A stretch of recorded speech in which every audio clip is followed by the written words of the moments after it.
Kaphat chân long sẽ run lùi lệ loạn mà chuan tin cái tu ai sang cứ tinh dấu xì lâu chuan mình thiam lâu mấy là thiên lai na à lâm điều mà nào Kaphat chân lâu thế có ra tu tu lên vang in nói mấy lâu là thiên lai đâm rose lê mang darh mi kan hi lâu mình bel chiang mấy la ka thua khan gay dù ka la ding ren Xây xel vô tu ăn mong biết đó em đi cả là xây xel vô biết ăn mong hiang cả đi xì lâu đi lên thả lên ar xì lệ tuy phun tuy bồn mình sẽ tuy sẽ là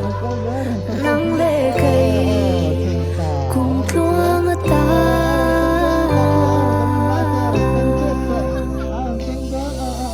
Isha lâu ka palo ka thlung churil beri midang tan ka ta tur ni lo chuan in ka phal lo che Khoan hôn nhé là cái tí là căn in tọa rừng thei na ít thiên lung à cái chạm về rèn hi cái bay say yeah Dilo liama dum na na ka der bo ka shat swa boy te ka ring to long se ma se ring tlang ka mabia tu mi lan swan boy te ya rem nge yang Khoan u ron chung dê linh leng ila rin nom na căn choa ber ni la suy xeo bố tu ron nung biết con em đi cả ra suy xeo bố biết anh hiang cả ring xì lâu ni lệ tha lệ ar xì lệ tuy phô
khian hi pa chu loi thang van thiang a si ar chong moi ang hian a clearing che poite ti na do la ya ri la ra ngei chu nem poi soi lo Naupang chuan an nei chu chun nu han chan le bi zong a phal lei nem nu kam hangai che nang tal chuan min kal san su o ti lom ma se thi na nun rong in le na tan nei lo fa sha le zol turin a lak sak phur phur ngoi tu le na nai nei ve chun chu fin mai angai a chan tu cha chu sak ma se ta na lai gol eng hun tu rang ba lel berani eng dangai mal so na po hian a mei bik lo sak me la rang ka dar ti luan ti rin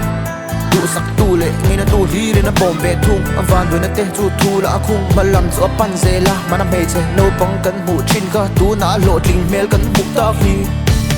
oh zan lal nu tang ti ei tlem ma se ei chala ta tin kim ti go hom ti